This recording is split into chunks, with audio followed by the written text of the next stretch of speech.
இன்னைக்கு வந்து கிரவுண்டில் வந்து ஒரு 30,000 பேர் இருப்பாங்க. அந்த 30,000 பேரில் ஃபார்மல்ஸ் போட்டு மேட்ச் பார்க்க வந்த ஒரே ஆள் என் ஃப்ரெண்டு தான்.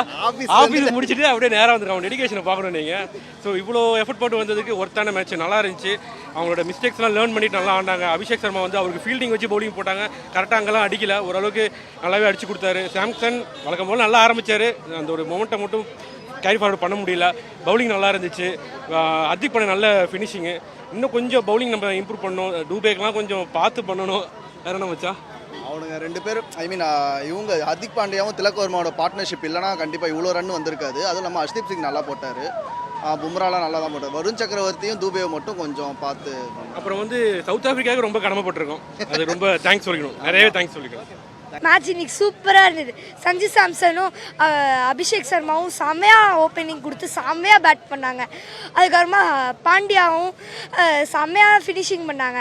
பவுலிங்கில் ஹர்ஷீப் சிங் செம்மையாக விக்கெட் எடுத்தான். இன்னைக்கு மேட்ச் செம்மையாக இருந்தது. இதே மாதிரி எங்கள் டீம் பர்ஃபார்ம் பண்ணாங்கன்னா கண்டிப்பாக நாங்கள் இந்த வேர்ல்ட் கப் ஜெயிச்சிருவோம். Thank you Chakde India. செம்மையாக ஆடினாங்க இந்தியா. செம்மையாக ஆடினாங்க. ஓப்பனிங் வந்து அபிஷேக் சர்மா, சஞ்சு சாம்சன் செம்மையானாங்க. இஷான் கிஷன் அடிப்பாங்கன்னு பார்த்தோம். கொஞ்சம் சீக்கிரமாக அவுட் ஆகிட்டார். அப்போ கூட ரெண்டு பிளேயர் ஃபார்முக்கு வந்துட்டாங்க. அபிஷேக் சர்மா ஃபார்முக்கு வந்துட்டார், திலகர் ரம்மா ஃபார்முக்கு வந்துட்டாங்க. இதே மாதிரி நல்லா விளையாடணும். வெஸ்ட் இண்டீஸ் கூட வின் பண்ணிடணும். இந்தியா ஃபைனலும் கப் வச்சிடணும். Support for India. ப்ரோ செம்மையாக இருந்துச்சு. உண்மையிலே மேட்ச் ரொம்ப நல்லா இருந்துச்சு. மேட்ச் சூப்பராக இருந்தது. நல்லா பேட்டிங்லாம் செம்மையாக பண்ணாங்க. அபிஷேக் சர்மாலாம் 50 அடித்தார். ரொம்ப அருமையாக இருந்துச்சு. மேட்ச் பார்க்க இன்ட்ரெஸ்ட்டாக இருந்தது.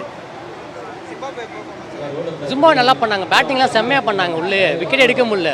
ஃபஸ்ட் விக்கெட் எடுக்கிறது ரொம்ப கஷ்டமாக போச்சு. ஜிம்பாவே நல்லா பேட்டிங் பண்ணாங்க. நல்லா பவுலிங் நல்லா பண்ணாங்க.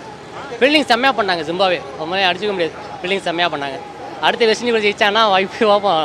நம்ம தான் ஃபைனல் போகணுன்னு வாய்ப்பு இருக்குது. இன்னைக்கு மேட்ச் வந்து ஆக்சுவலி பார்த்தா ரொம்ப நல்லா இருந்துச்சு. இந்தியா ஃபர்ஸ்ட் பேட்டிங்ல நல்லா ஒரு 250 ரன்ஸ் அடிச்சு வந்து ஒரு என்டர்டெய்னிங் மேட்சா போச்சு. அண்ட் சஞ்சுவோட கம்பேக் அண்ட் அக்ஷரோட கம்பேக் வந்து இந்தியன் டீம் உண்மையில ரொம்ப ஹெல்ப் பண்ணிருக்கு. அண்ட் திலக் நம்பர் 5 வந்து இன்னைக்கு ஒரு சம பெர்ஃபார்மன்ஸ் ஒரு 19 பால்ஸ்ல. ஸோ வந்ததுக்கு ஒரு நல்ல ஒரு மேட்ச். அண்ட் ஜிம்பாவே பிளேயர்ஸ் ஒரு நல்ல ஃபைட் பேக் கொடுத்தாங்க. ஸோ துபேவோட ஓவர்ஸ் மட்டும் ஒரு கொஞ்சம் ஆஃபாக போயிருச்சு. மற்றபடி இந்தியாவோட பர்ஃபார்மன்ஸ் ஓவரால் நல்லா இருந்துச்சு. இதே பர்ஃபார்மன்ஸை வெஸ்ட் இண்டீஸ் கண்டினியூ பண்ணால் கண்டிப்பாக செமிஸ் போயிட்டு ஃபைனலும் போகலாம் ப்ரோ. கண்டிப்பாக ஆக்சுவலி நீங்கள் மேட்ச்சுக்கு ஃபஸ்ட்டு வந்ததே சஞ்சுவோட பார்க்கணும். சிஎஸ்கே ஹோம் கேமில் எப்படி பர்ஃபார்மன்ஸ் பார்க்கும்போது ஒரு நல்ல ஒரு சாலிட் ஸ்டார்ட் சஞ்சு கிட்ட இருந்து. ஸோ அபிஷேக் சர்மாவுக்கும் வந்து ஒரு காம்ப்ளிமெண்ட் பண்ணாமல் இருந்துச்சு. அவரும் டைம் எடுத்து ஸ்டார்ட் பண்ணுறதுக்கு நல்லா ஈஸியாக இருந்துச்சு. ஸோ அந்த பவுண்டரிஸ் சஞ்சு அடிக்கும் போது அபிஷேக் சர்மா டைம் எடுத்து அப்புறம் லேட்டர் அவுட் டேக் ஆஃப் பண்ணதில் இந்தியாவுக்கு ஒரு நல்ல ஒரு பவர் பிளே ஸ்கோர் கிடச்சது. ப்ரோ 80 வந்துச்சு. ப்ரோ நல்லா இருந்துச்சு. அமெரிக்காலேருந்து நாங்கள் வந்து பார்க்குறோம். எங்களுக்கு நல்ல ஒரு ட்ரீட் இது. Super match. இந்தியா பேட்டிங் சான்ஸே இல்லை. சூப்பர். ஜிம்பாவே தடவி நாங்கள் ரொம்ப கஷ்டப்பட்டாங்க. செட்டிலே ஆகல, அவங்களுக்கு கனெக்டே ஆகல. நமக்கு எப்படி ஆச்சு, அவங்களுக்கு ஜஸ்ட் ஆப்போசிட். அவங்களுக்கு கனெக்டே ஆகல. போலிங் ஹர்ஷ்தீப் நல்லா பண்ணாரு. ஃபீல்டிங்லாம் இட் வாஸ் ஈஸி. ரொம்ப ஹை டார்கெட்னால ஃபீல்டிங்லாம் தே டுக் இட் ஈஸின்னு தோணித்து. பட் மொத்தத்தில் செம்ம கேம். எதுவுமே எடுப்படலை. பவுலிங் வந்து இந்த பிச்சோட புது பிச்சா என்னன்னு தெரில. பட் ஷேப்பாக்கும் மோஸ்ட்லி ஸ்பின்னுக்கு செட் ஆகும். பட் இன்னைக்கு யாரோட பவுலிங்குமே அந்தளவு ஒர்த்தா இல்லை. ஏன்னா பட் சிம்பாவோட பேட்டிங் ஓகே. பெனட்டோட பேட்டிங்லாம் வேறு லெவலில் இருந்துச்சு. அவங்க நல்லா இம்ப்ரூவ் ஆயிருக்காங்க. பட் அவங்கள ஃபேஸ் பண்ணுற அளவுக்கு நம்மள்ட்ட பவுலிங் வந்து நம்மளோட லெவல் குறைஞ்சிருக்கு. பட் இந்த பவுலிங்கை வச்சு ஃபர்தராக செமியோ ஃபைனலோ போகிறது ரொம்ப கஷ்டம்.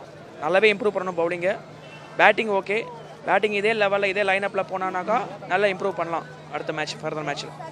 இன்னைக்கு மேட்ச் ரொம்பவே சூப்பராக இருந்ததுன்னா ஆக்சுவலி இந்த ஃபார்மேஷன் வந்து முன்னாடியிலேருந்தே நம்ம ஃபாலோ பண்ணியிருந்தா அந்த ஒரு மேட்ச் லூஸை நம்ம இது திலக் வந்து நம்பர் 5ல் ரொம்ப ஃப்ரீயாக ஆடுறாரு. நம்பர் 2 நம்பர் 3 அவங்க இஷான் கிஷன் சாம்சனும் நல்ல ஸ்டார்ட் கொடுத்துருக்காரு. ஆக்சுவலி அவங்க ஆப்போசிஷன் டீமும் நம்ம ரொம்ப பெனட் ரொம்பவே சூப்பராக இந்த டோர்னமெண்ட் ஃபுல்லாக நல்லா விளையாடிருந்தார். I think next match India West Indies கூட ஜெயிச்சிருவாங்க. ஏன்னா ஈடன் கார்டன்ஸ் நம்ம இங்கிலாந்து செமிஃபைனல்ஸில் இங்கிலாந்து கூட ஜெயிக்கணும். அங்கேயும் இங்கிலாண்டும் ரொம்பவே கொஞ்சம் ஸ்ட்ராங்காக வந்துடுவாங்க செமிஃபைனல்ஸில். இந்தியா ஜெயிக்கணும் நம்புகிறோம் ப்ரோ. ஸோ இன்றைக்கி ஒரு அற்புதமான அழகான ஒரு தருணத்தில் இப்போ நம்ம இருக்கோம். ஸோ நம்ம வேர்ல்டு கப்புக்கு இன்றைக்கி ஜெயிச்சது வந்து ஒரு இரண்டாவது படின்னு கூட சொல்லலாம். இனி ஒரே ஒரு மேட்ச் தான். அதை முடிச்சது நேரடியாக நம்ம செமிஸ் போகிறோம், அங்கே அடிக்கிறோம், ஃபைனல் போகிறோம், கப்பை தூக்குறோம். இதுதான் நம்மளோட மெயின் மோட்டிவாக இருக்கும். ஸோ இன்றைக்கி நடந்த மேட்சஸில் அபிஷேக் சர்மா ஒரு பிரில்லியண்டான இன்னிங்ஸ் ஆடினார். ஸோ அவரை தொடர்ந்து ஹார்திக் பாண்டியா அவர் தான் இன்றைக்கி மேன் ஆஃப் த மேட்ச். செம்மையாக ஆடினாப்பில் மிரட்டிட்டாரு. ஸோ அவரே தொடர்ந்து இப்போ திலக் வர்மாவோட அந்த பியூட்டிஃபுல் ஃபினிஷிங் வந்து ரொம்ப அருமையாக இருந்துச்சு.